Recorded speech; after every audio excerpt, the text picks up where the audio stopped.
Assalamu alaikum. It is my great pleasure and honor to introduce you to Dr. Ahmed Al Shoaibi. I have actually had the pleasure of meeting him before, and I know that you're going to be delighted with the session this afternoon because he's a very, very engaging speaker. He is actually a chemical engineer and the Dean of Academic Affairs at Khalifa University. Is that correct still, Dr. Shoaibi? Yes? Senior Vice President. Ah, Senior Vice President. Wow. Yes. Excellent. Congratulations. Thank you. He's very, very passionate about writing. Again, something I'm passionate about, and about reading. And he really likes to produce culturally sound literature. And boys and girls, what we mean by that is that literature from the area so that you can identify with things in your own culture. He believes, and he will talk about this too, I'm sure, in window books, which we read in order to learn about other cultures, but also mirror books so that we can learn about ourselves. And it's very, very important for developing an environment of tolerance and understanding. Now, I know when I first came to the UAE, I didn't know a lot about the country, and I was delighted to actually have a chance to read some of Dr. Shoaibi's books. So this is Daniel of the Desert. Then there's a space book here that he wrote. The UAE, my homeland, actually taught me a lot. There was another one, I don't have the copy here, but Emirati food, which was actually excellent to read and learn because I didn't know about Emirati food. So by reading, I was able to connect with the culture more easily. Then of course I had to go taste everything too. Then we have The Camel and the Drone, which is a really fun book. And all these books have excellent messages as well. And then Our Father Zayed, which is a very, very important message. So I think Dr. Ahmed is going to talk to us maybe about these books, and also a very special one known as Friendship Under the Ghaf Tree, which is very important. So I'd like you all to give a very warm welcome. I'm going to hand it over, and please enjoy the session. Thank you for joining us. Thank you so much, Daphne, for the lovely introduction. You're very kind. And for everyone joining us, I'm so excited to spend the next hour with you. Daphne has been very kind in her introduction. So a little bit about myself. I'm a chemical engineer. I'm also an educator. I'm a children's book author. I own my own publishing house, small that as it is, but still something of my own. I'm a scientist as well, so I work in research and development. So I am all these things. And this is one of the things that I always, when I go and visit schools, tell them that nowadays, with all the resources and opportunities, especially in the special land, the United Arab Emirates, you don't have to have only one dream. You can have so many dreams. As long as you are passionate about them and you work hard, you can achieve all these things. You can be whatever you want and more. Achieve success in multiple fields, in your family, entrepreneurship, build your own business, be a scientist or a lawyer or a painter or an artist, as long as you're passionate and work hard towards them. I'm sorry. Definitely touched upon something that I'm very passionate about. As an Emirati who spent 10 years of my life abroad, I learned so much about I spent 10 years in the US. Learned so much about that culture because my American friends welcomed me into their homes. They invited me to Thanksgiving dinners. Some of them, when they got married, I attended their weddings in a church, all these things. And it taught me so much. And upon returning to the UAE after spending 10 years there, I wanted to do the same thing for other expats who are living with us in this beautiful land, the UAE. I wanted to tell them more about our culture the same way they had invited me to their homes. Obviously, I can't invite everyone to my home, but what I wanted to do is tell stories that our Emirati children will be able to reconnect with their own culture, but also all the other children in the UAE can learn a lot about the Emirati values and culture. And that's what the theme that runs across all of the books. And I have so far, I think, published about 25 books. For today's session, I'll read a very special book. It's special because it has to do with the message of tolerance. And actually, I published it during the Year of Tolerance. And at the end of the session, I want this to be interactive. So please feel free to ask me any questions about this book that I'm going to read, or any of my other initiatives, the other books I wrote, writing, publishing, science and technology, setting up your own business. I'm open to all of this. But hopefully we'll have a good discussion about tolerance, because that's today's main focal point. So I'm going to start sharing my screen to go over that, read that story, and then we'll open it up for questions at the end of the session. So please let me know if you can see my screen, Daphne.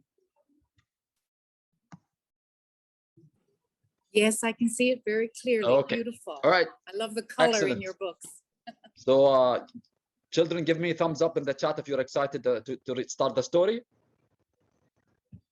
All right, so this book is about a friendship between two very different animals, very different creatures, and the friendship that they built after they met through a series of incidents under a Ghaf tree. Why the Ghaf tree? The Ghaf tree is the symbol of tolerance, and it's the national tree in the UAE. So I wanted to create a story. I was inspired by that Ghaf tree and what can possibly happen, understanding friendship, getting to know each other between two very different creatures whose path cross under this Ghaf tree. So here we go. Before I start with the story is about a friendship between a Dhub lizard, which is this creature right here. Sorry, this is the Dhub lizard, and the scorpion. I'm going to start with saying a statement made by His Highness Sheikh Mohammed bin Rashid Al Maktoum, the Vice President and Prime Minister of the UAE and the ruler of Dubai, during Year of Tolerance, when he announced that the Ghaf tree will be the symbol, the national tree of the country. He said, "Tolerance is a universal value, and Ghaf is our authentic national tree, a source of life and symbol of stability in the middle of the desert. Under its shadows, our ancestors gathered to consult on matters related to their daily lives. In the Year of Tolerance, we chose the Ghaf tree as the logo for all of us to live by, the principles of tolerance, coexistence, and diversity." And this really inspired the story which I wrote with my co-author, Susan Brown, and we started now. So the story goes, as the sun rose across Hajar Mountains, Dhub Lizard sleepily peered out from the Dhub burrow that was her home. She stretched and slowly looked around, enjoying the fresh air after hibernating all winter. Now that spring had arrived, Dhub Lizard was ready to enjoy life in the desert once again. She lazily strolled over to her favorite place, which was next to a beautiful Ghaf tree. Once there, Dhub Lizard lay back on a rock that fit her shape perfectly, soaking up the warm, early morning rays of sunshine before going off to look for breakfast. Nearby, a mother scorpion was busy looking after her scorplings, who were all clinging tightly onto her back. She traveled quickly, hunting for food. Suddenly, there was a thud on the ground next to the Dhub Lizard, and this made her jump up and ran back to her burrow as fast as she could.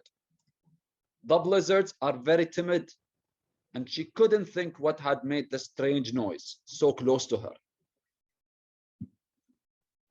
Scorpling picked herself up after falling from her mother's back, and luckily was only a little dazed.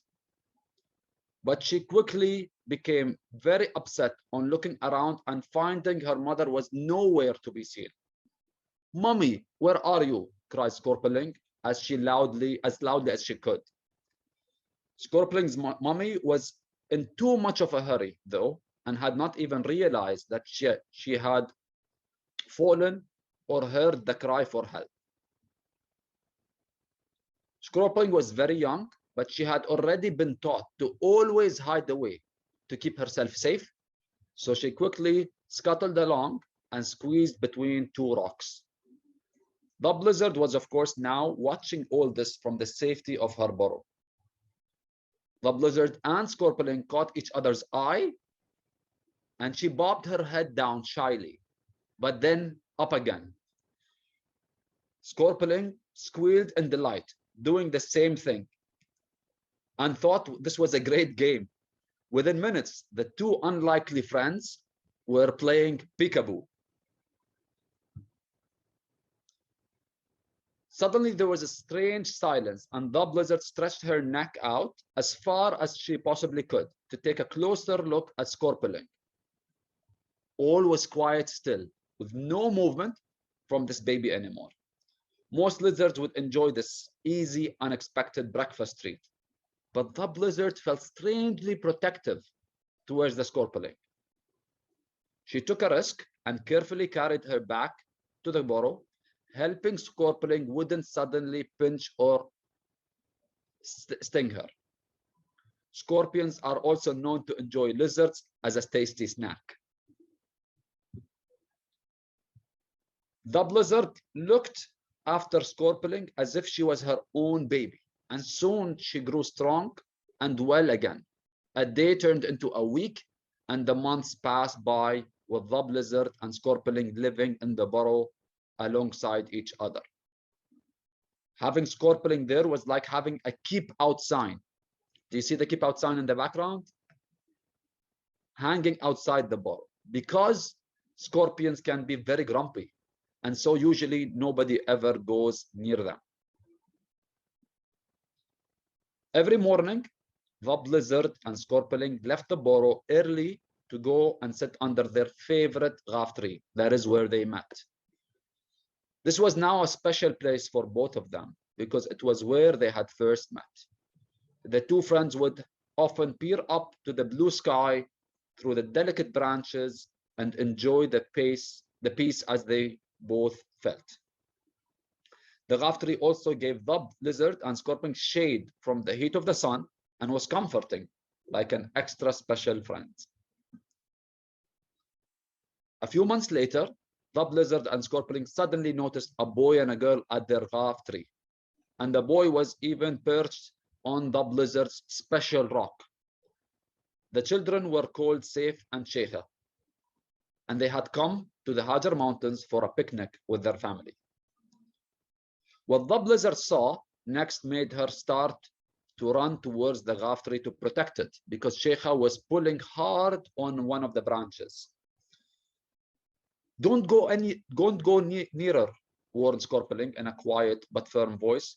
Those children might try and catch you. Dhub Lizard and Scorpling quickly turned away and hurried back home.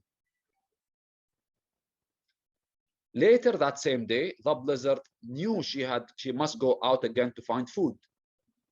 This time, she walked in the opposite direction from the Ghaf tree to keep away from those children. Suddenly, Dhub Lizard saw both of them standing near her, and Saif was pointing at her. "Look, a lizard. Let's go and grab it," he shouted.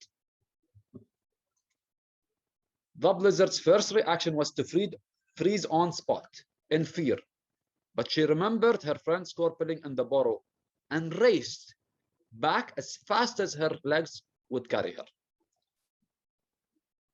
Using her tail to act as a shield at the entrance, Dhub Lizard hoped that her razor-sharp spines would stop Saif from snatching her or getting anywhere near Scorpling. Uh-oh, you see Saif's hand trying to grab? With her heart pounding, Dhub Lizard then realized she would have to go deeper into the burrow to find Scorpling. But as she moved, a hand suddenly appeared next to her with fingers darting here and there and everywhere. Scorpling had been sleeping, but was now wide awake and saw Saif's fingers too. She immediately grabbed them with her strong pincers, followed by giving him a nasty sting at the end with the end of her tail. Of course, Saif had no idea this was a shared house, and he yelled in pain, removing his hand from the burrow as quickly as it had gone in. Panting with fear, it took Dhub Lizard several minutes to calm down and realize that both Scorpling and her were now both safe again. When Saif got back to the Ghaf tree, his fingers were still throbbing, and grandfather asked him what had happened. Scorpling had decided to follow Saif, and although hidden away, he was listening too. You see Scorpling behind that rock, listening to what's happening. After hearing what Saif had said, what Saif had to say, his grandfather quietly replied, "I'm really sorry you had a nasty sting, but I also hope what had happened to you has taught you something." Saif looked puzzled, and so his grandfather continued, "I do understand that you didn't mean to hurt the Dhub Lizard, and we're chasing it for fun, but you can imagine how frightened that poor lizard must have felt. Also, let me explain to you about the Dhub Lizard being vulnerable." Saif had never heard of the word vulnerable before, and he sat down beside his grandfather. Sadly, there are not many Dhub Lizards left nowadays. That is why they are vulnerable. We need to look after them or they would become extinct, meaning none of them left in the whole world. Saif was thoughtful for a few minutes. "I'm so sorry I chased the Dhub Lizard, grandfather, and I'd really like to help them, but what can I do?" His grandfather replied, "Well, you could start by telling your friends about the Dhub Lizards when you go to school. You didn't know Dhub Lizards are vulnerable, but perhaps your friends didn't know too. The more people who know, the better chance there are of saving them." Saif really liked this idea. Sheikha came running over to the family, swishing a branch of the Ghaf tree around the ground behind her. "Where's the branch from?" asked her father. "It broke off of the Ghaf tree when I was playing hide and seek with Saif. I was pulling it down to hide behind it," said Sheikha. "Please be very careful in the future and always look after the Ghaf tree, as they are very special. It is the national tree of the UAE," explained Sheikha's father. You see here the entire family sitting under that Ghaf tree. Grandmother then started telling the whole family stories about what was when she was a child and how groups of people used to gather under a Ghaf tree to talk and help each other. Saif and Sheikha always loved hearing stories about their country and imagined how life was for the people who had actually been sitting under the same Ghaf tree many years ago. Later that evening, Dhub Lizard and Scorpling decided to go out together and walk to their favorite Ghaf tree. It always helped. It always helped them feel calm and happy. "Are you all right?" asked Scorpling as they sat quietly under the twinkling stars. "Yes, only because of you," replied Dhub Lizard. "I love you, Dhub Lizard," exclaimed Scorpling. "If anything had happened to you, I don't know what I would have done. You took a risk and you were open-minded about me. You are my family." As the desert moon suddenly lit up their beautiful Ghaf tree, shy Dhub Lizard found the courage to say, "I love you, Scorpling. You trusted me and you always keep me safe. Just now, you saved my life." But the beautiful Ghaf tree wasn't the only thing the moon had lit up. Do you notice something strange about Scorpling in this page? "Wow, you look so amazing, glowing in the moonlight, Scorpling," exclaimed Dhub Lizard, and the two friends burst out laughing. Saif, Sheikha, and their family often return to Hajar Mountains and continue to enjoy picnics together. But they now share that beauty of the Ghaf tree with Dhub Lizard and Scorpling. If you ever go to the gravel plains at Hajar Mountains, look out for Dhub Lizard and Scorpling at their special Ghaf tree. If you are really, really lucky, you might even get to see a scorpion glowing in the dark. But don't get too close, because they also can be rather grumpy. Thank you for listening, and I hope you enjoyed the story. Great story writer, great storyteller, and we're so fortunate to have had you here this afternoon. I hope to meet you in person again soon one day. Soon, inshallah, soon. Thank you, everyone. Thank you, Yasmin. Thank you, Daphne. Thank you to all the children who joined us today. It was a pleasure. Thank you so much. Shukran. Thank you. Shukran.